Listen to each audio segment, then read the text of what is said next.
Ang programang ito ay rated SPG. Striktong patnubay at gabay ng magulang ang kailangan. Maaaring may masiselang tema, lengguwahe, karahasan, sexual, horror o droga na hindi angkop sa mga bata. Positibo si Annalyn na maililigtas niya ang kanyang lolo na kung saan binigyan siya ng karapatan ni Tita Giselle niya na siya ang gagawa ng operasyon at siya na bahala sa kanyang lolo na kung saan talagang ayaw ni Dr. Carlos Benitez sa kanyang mga sinasabi.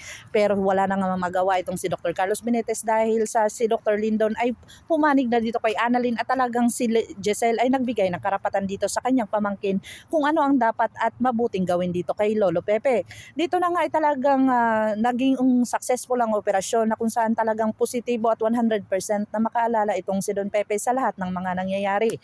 Dito na nga kinabahan itong si Zoe at saka si Dr. Carlos Benitez na kung saan malalaman na ang buong katotohanan tungkol sa kanyang pagkatao at lalong-lalo na kung sino ang dumukot sa kanya.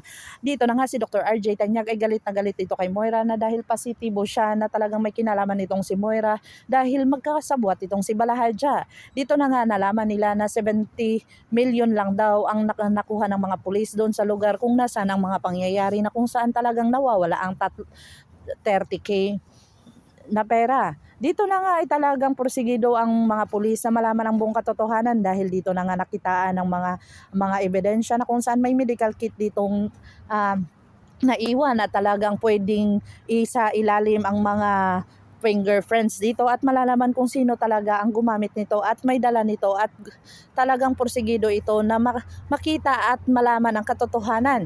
Dito na talaga hinuli si Moira ng mga pulis na kung saan maraming cases dito sa kanya na nagmamatch na kung saan talagang porsigido itong si Dr. RJ Tanyag na malaman ang buong katotohanan at dito na nga pinahuli itong si Moira. Dito na nga nagkita itong si Moira at saka si